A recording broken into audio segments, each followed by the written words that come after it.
The selection of Cooper, Iowa's 51st citizen was everything it was promoted to be and much, much more. A healthy crowd turned out to watch what may have been the biggest two-block parade in history. And it seemed almost everybody had a camera and was taking pictures of everybody else. It was a time for former Cooper residents to return home and share in the excitement. This is where I was born in 1913, and then I left here when I was 5 years old, and I didn't get back here till 59 years later, 1977. This is the biggest thrill of my life when I got back here. But the main event was the selection of the 51st citizen, and that's what the crowd came to see.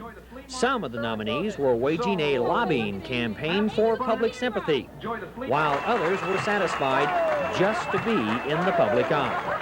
The celebration of Cooper, Iowa's 100th birthday was a phenomenon of promotion, a phenomenon that on Saturday, July 11th, 1981, probably made Cooper, Iowa, the best-known small town in the United States.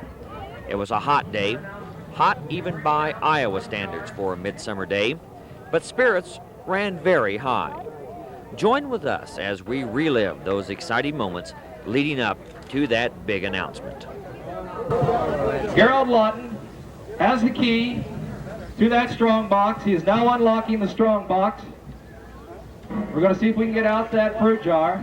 Got a little excitement. Drum roll, please. You bet. Good Iowa corn. That jar is packed around. Look at that good Iowa corn. Boy, that's Iowa gold if I've ever seen it. We thought of today, instead of calling it Woodstock, we're going to call this event Cornstalk. This is an 1886 fruit jar. An 1886 fruit jar. Gerald, are you ready to open it up?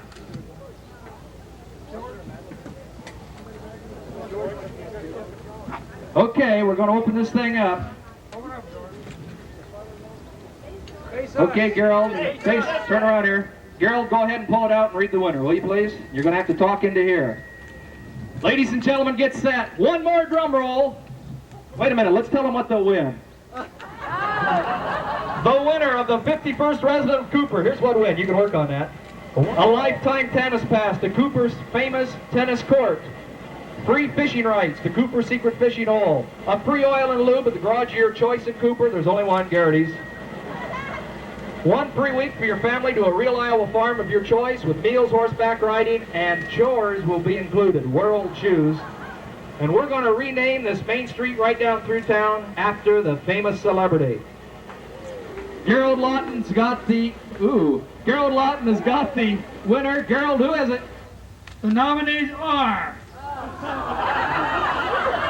Florence Leachman, Danny Thomas, Johnny Carson, Princess Grace, Mickey Mouse.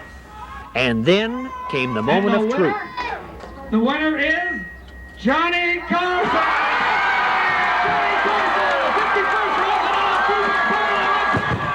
Johnny Carson's personal representative from his show, Jim McCauley, explains why that award meant so much to Johnny Carson.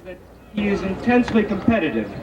And when this contest was announced, at first it sounded kind of silly and he got interested because of the silliness.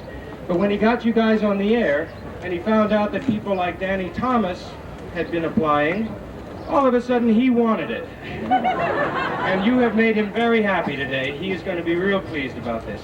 Thank you. But it was Cooper, Iowa's day. So at the ceremony, a Cooperite had to have the last word. Hello everyone, you look so nice and cool out there in all them nice shades. I've been asked to say a few words and I just did, and I thank you. Have a good day. Hey, how about it, Fred Hayes? He's in charge of it. That's why everything is so secret. And we'd like to take this time to invite the nation to the Cooper, Iowa 2-block parade and centennial celebration. Say you never heard of Cooper? That's okay, we never heard of you either. But we're glad you're here and we got a chance to meet you. In Cooper, we don't keep up with the Joneses. Now, we never figured that was any fun. And it's kind of hard to keep up with the Joneses here in Cooper. Considering in the whole darn town, there ain't none. And we'd like I'd like to take this time to thank the nation for coming to the Cooper, Iowa 2-block parade centennial celebration. And as the festivities in Cooper wind to a close, I'm sure the poet Thomas Hood wouldn't mind if we borrowed a few of his poetic lines to describe the feelings of the people in Cooper.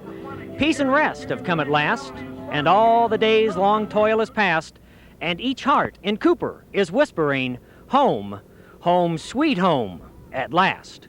With photographer Rich Robbins, I'm Timothy Berry, Cooper, Iowa.